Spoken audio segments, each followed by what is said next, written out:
Hey, everybody. Today for you, podcast number 77. Today's podcast is titled, If the Only Option is a Lousy Option.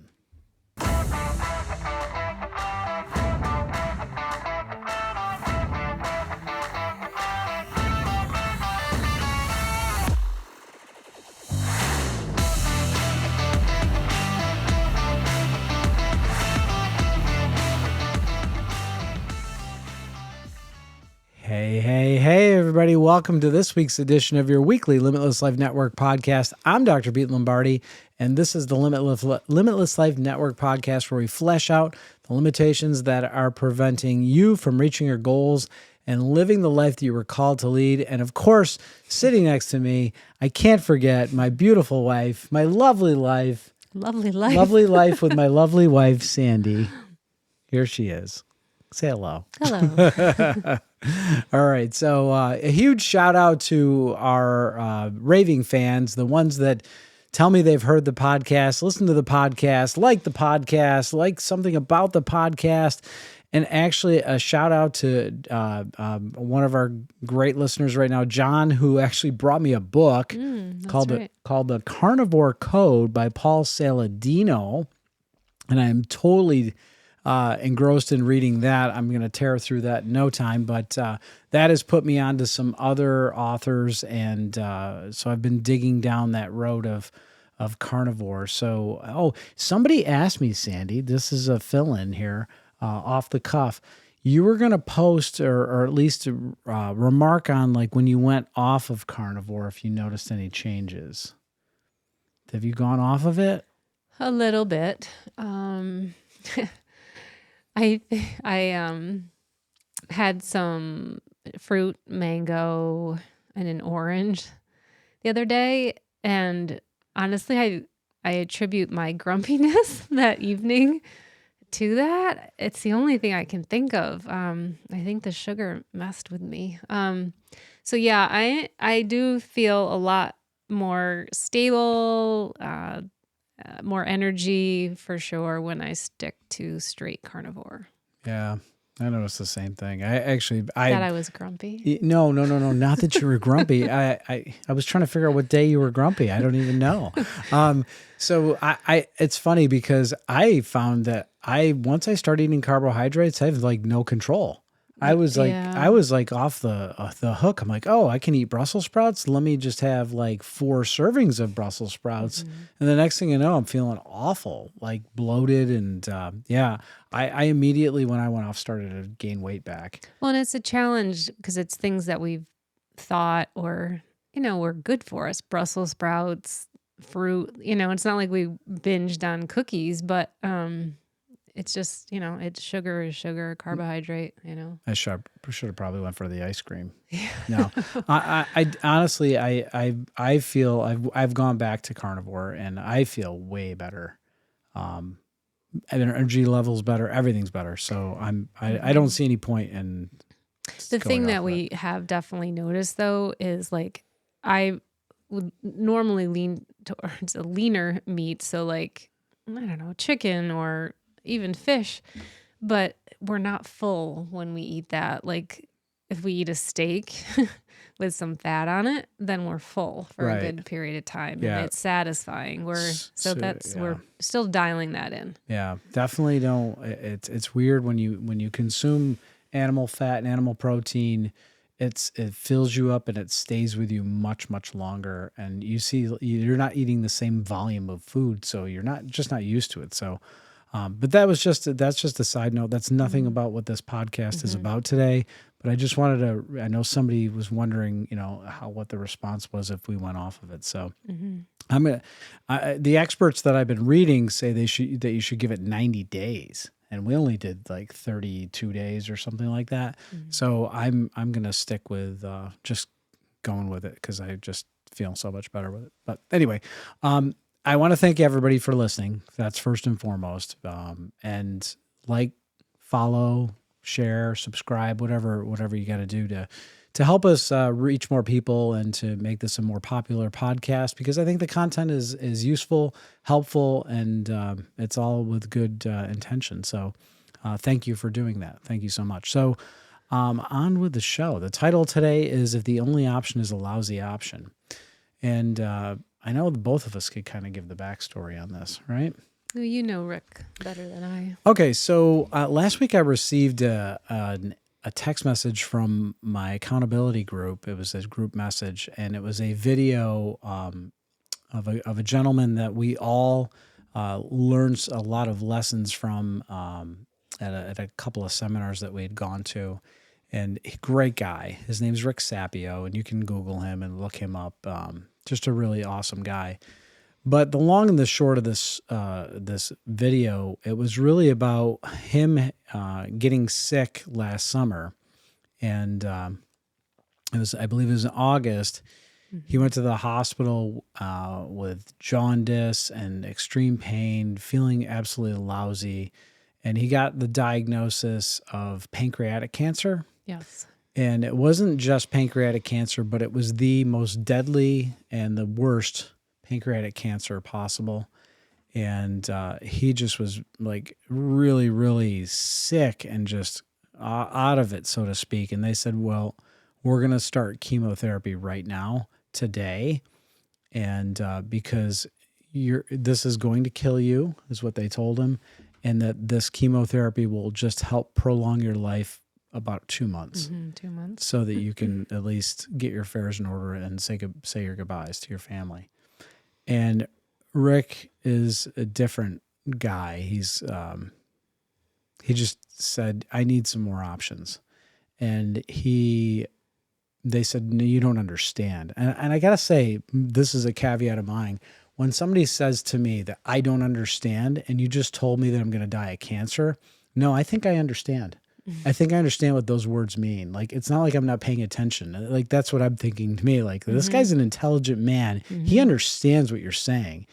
He's just not agreeing with what you're saying. And they said, no, you don't understand. This is the standard of care. You don't get a choice. And when he heard that, he said, no, I'm leaving. And he checked himself out of the hospital and basically left. And so he describes his journey as to what he's gone through since then. And he has, he's done just about everything. He listed off the things that he did. It was an exhaustive list. And he just recently spoke this month in February at a conference about his journey. And that's really what this video was him describing his journey as what he's gone through. There's public access to that, right? Oh yeah, it's on YouTube. I'll make sure I share that because it's powerful for you to listen to him I think you should, yes. So, but we're gonna just kind of hit on some of the points as to what we learned from Rick in his journey, and the title I think helps a lot. If the only option is a lousy option, well, they said that was his only option, was that you're gonna die, you're gonna live about 2 months with chemo. And he chose no, thank you. He said he wanted more options. And so point number one is time to change the standard. And I guess when you look at the standard of care, and it's an accepted standard of care that this is the best we can do for you, and it produces a lousy result, I think it's time to revisit what you're doing and the standard of what that standard is. Because if that's the best you can do, then why even do it? Because it's not even really doing much good. And I'm not giving people advice on what to do as far as if you're diagnosed with cancer. I think you should be your own judge and control make your own decisions. And I think you should learn from this gentleman something, because I think he has a lot to share in that video that we're going to obviously share with you. Go ahead, Sandy. Well, and I think one thing I took away, I listened to his lecture, whatever, share you want to say 3 times this morning, is just there are more options. There's always a different option, right? Like, he was being presented with one, and that was presented as the only option he had. And that wasn't acceptable to him. And I think that's a huge takeaway, no matter what it is in life, that there's always, always, always more options than the one that is in front of you. Yeah. I had this conversation yesterday with Dr. Tim in the office that oftentimes very intelligent people, based on what they've learned in science and physiology and anatomy and all the research that they've done, they become so certain, and they're intelligent people, that they oftentimes don't see another way because they've settled on that option. And I think that's a problem that happens in science today is it almost becomes like so accepted that it becomes dogmatic. And now we've lost all creativity and we've lost all reasoning to potential other things that we've never discovered before. And there's obvious there are examples and case studies of the opposite of that happening, of people having total remissions, but those are just sloughed off as like, that's just an outlier. We don't know what happened, therefore it's not valid, right? Just because we don't understand the mechanism doesn't mean that it doesn't exist. Right.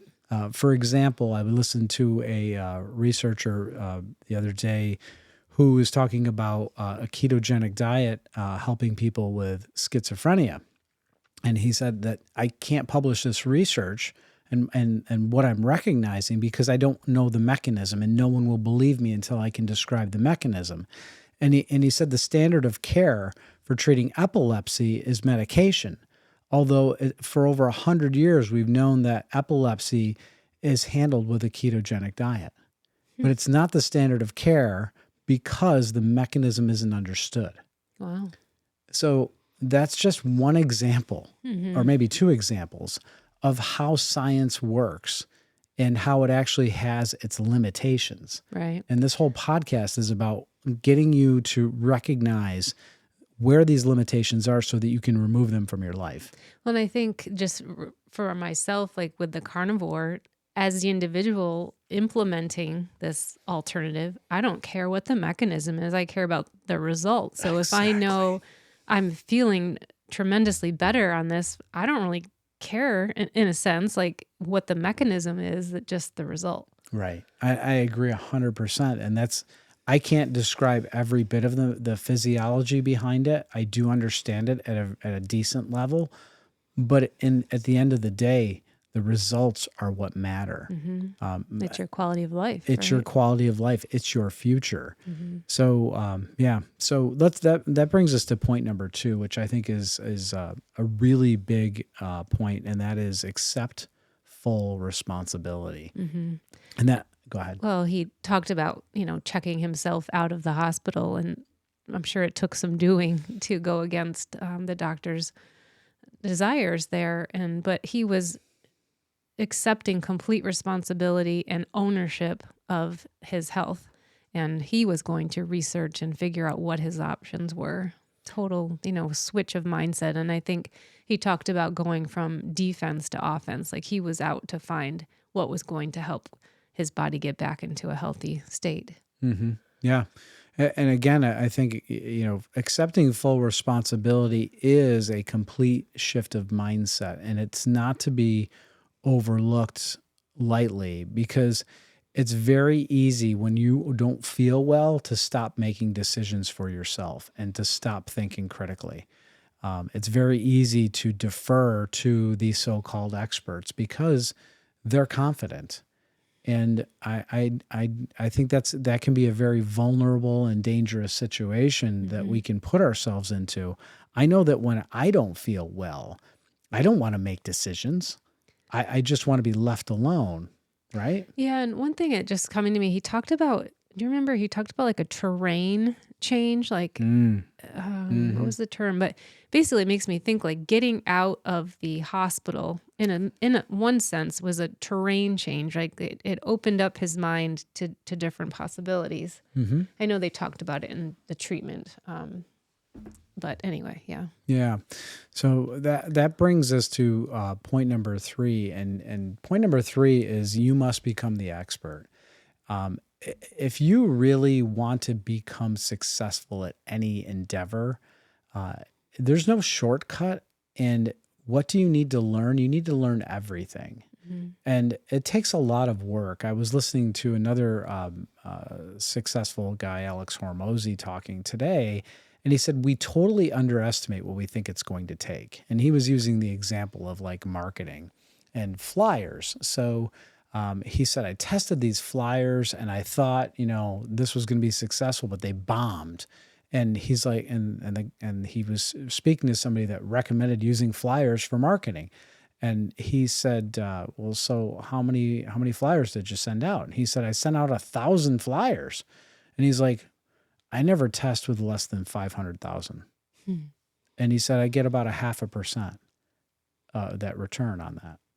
And he's like, oh my goodness. He totally underestimated the volume of work that was involved to just get the result that this guy said was fantastic. And doesn't he also, Hermosi, speak about the value of the data that failed? Like, there's value there too, right? Sure, Not just... there's value in the data that failed. That teaches you a lesson. That tells you what doesn't work, so you don't waste your time there. And you're fine-tuning.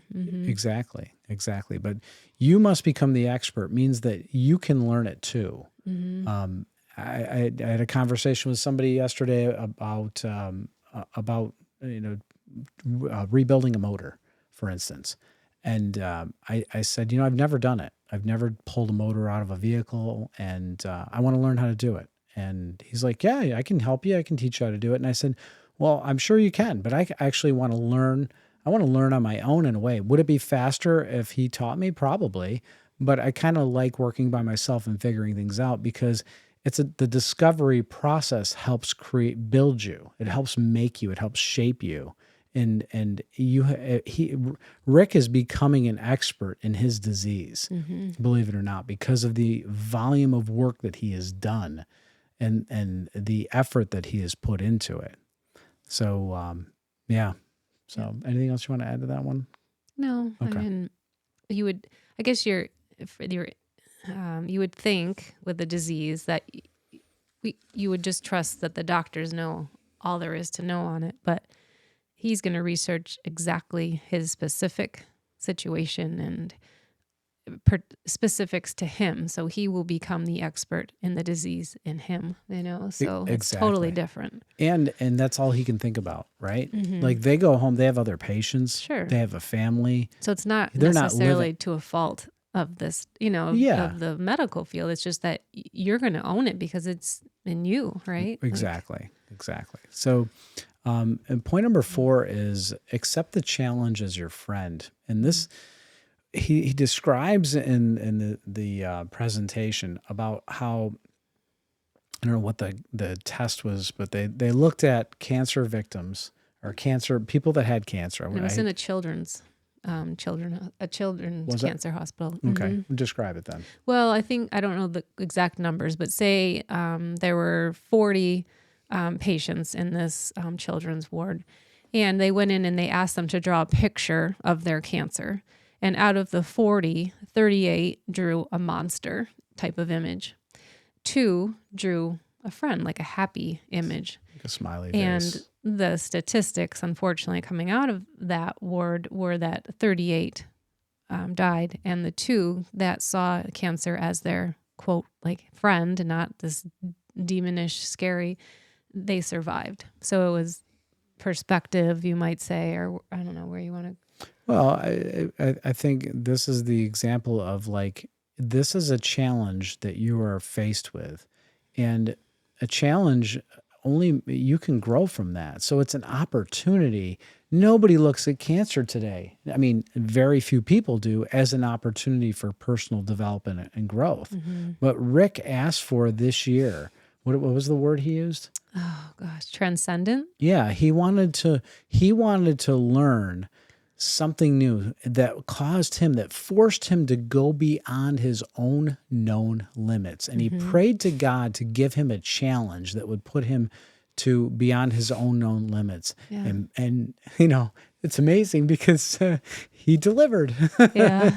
He said he called the accountability group and said, well, I just got my assignment. And he told them what it was. And he said, what's yours? I can't even imagine how the other people in his group felt like for his mindset around it, his acceptance of the challenge, and yeah, had to be humbling, I think. Absolutely. Yeah. But it shows you that, what's possible. What is possible is that you can take a situation that most people have every right to look at as a tragedy, as a horrific event, as something that you can garner all kinds of sympathy for. And he looks at it as like, this is a tremendous opportunity for growth, and I'm up for the challenge, and I can't wait to see where this takes me. And yeah, and so I know that when he was working with his trainer, they actually went to he went to Phoenix, and they actually gave him a strength trainer. So here he is with pancreatic cancer and in excruciating pain. He's lost all this weight from the cancer, and they have him lifting weights. And they said to Rick, they said, you've got to lift really heavy weights to stimulate your hormones. He's lifting weights, and he picks up this dumbbell, and the trainer said, not that one. He goes, you got to pick up the 80-pound dumbbell.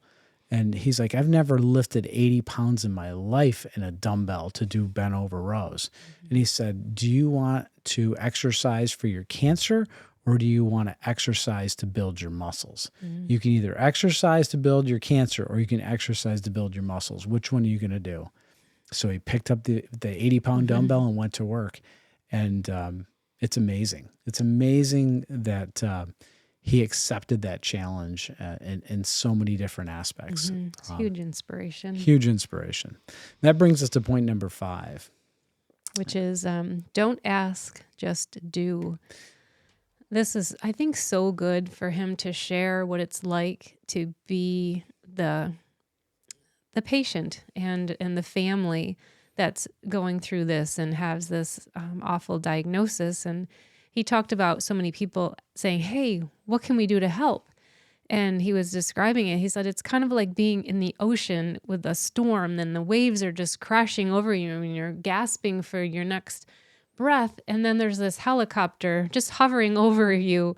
What can we do to help? What can we do to help? And he said, I just don't know how to answer that.